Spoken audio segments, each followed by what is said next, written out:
First మట్టి చిప్పలు ఫ్రెష్గా ఏదైతే దీపం వెలిగిస్తున్నారో ఆ చిప్పలను ఫ్రెష్గా కడగాలి. మళ్ళీ అందులో కడిగిన తర్వాత నెయ్యి పోయాలి.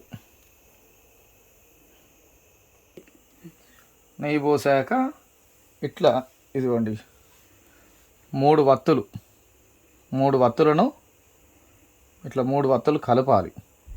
కలిపి దాన్ని ఒక వత్తిగా చేసి నెయ్యి పోసాకనే వత్తులు వేయాలి.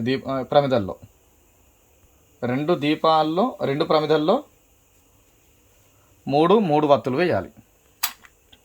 తర్వాత దీపారాధన చేయాలి. ఓం సాధ్యం త్రివర్తి సంయుక్తం వహని నాయోజితం ప్రియం గృహాణ మంగళం దీపం త్రైలోక్యం తిమిరాపహ భక్ష్యా దీపం ప్రయశ్చామి దేవాయ పరమాత్మనే. దీపారాధన చేసిన తర్వాత గంధం తీసుకొని దీపానికి బొట్టు, ఈ గంధం పెట్టాక కుంకుమ పెట్టాలి.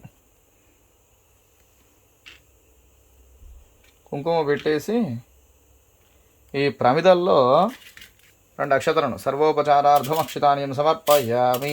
దీపాల దగ్గర అక్షతలు వేయాలి. వీలైతే ఇక్కడ పూలు కూడా పెట్టుకోవచ్చు, మీ దగ్గర పూలు ఉంటే.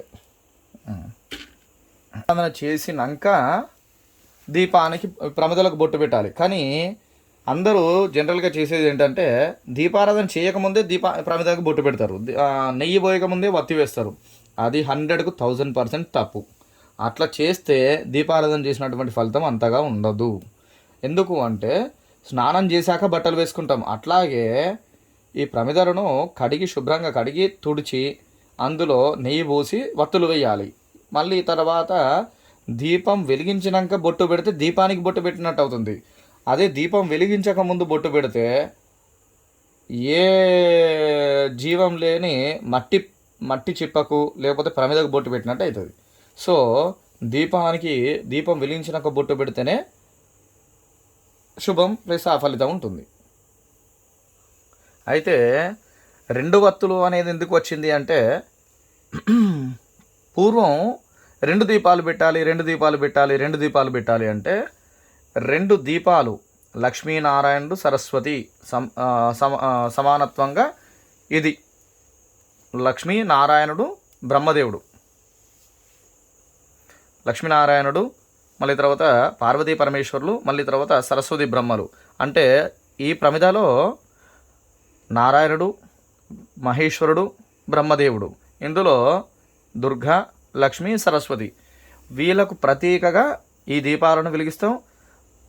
రజోగుణం, తమోగుణం, సత్వగుణం, ఇట్లా 3 గుణాలు, వాటికి ప్రతీకగా దీపాలను వెలిగిస్తాం. అప్పుడు వెలిగించినప్పుడు 3 మనము సాధ్యం త్రివర్తి సంయుక్తం వహనినా యోజితం ప్రియం గృహాన మంగళం దీపం త్రైలోక్యం తిమిరాపహ అంటే సాధ్యం త్రివర్తి సంయుక్తం అంటే త్రివర్తిని సంయుక్తం అంటే వాటిని 3టిని కలిపి దీపం పెట్టాలి అని చెప్తుంది మనకు దీపారాధనకు సంబంధించినటువంటి మంత్రం.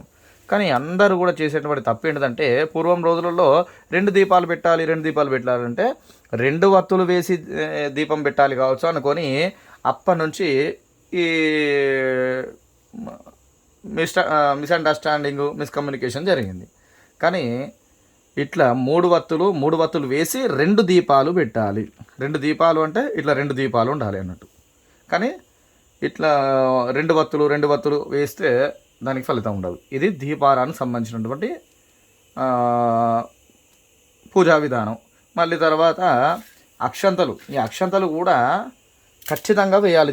దీపారాధన చేసినాక దీపాల దగ్గర బొట్టు పెట్టడమే కాదు, అక్షతలు కూడా వేయాలి. వేసి సర్వోపచారార్థం అక్షతాన్ని సమర్పయం, లేకపోతే సమస్త పూజోపచారార్థం అక్షతాన్ని సమర్పయామి అని చెప్పాలన్నట్టు. చెప్పకపోయినా ప్రాబ్లం లేదు, అక్షతలు వేసేసి నమస్కారం చేసుకోండి. ఈ అక్షతలను కూడా ఎట్లా కలపాలి, ఏమేమి ఇంగ్రీడియంట్స్ వేయాలనేది నెక్స్ట్ చెప్తాను.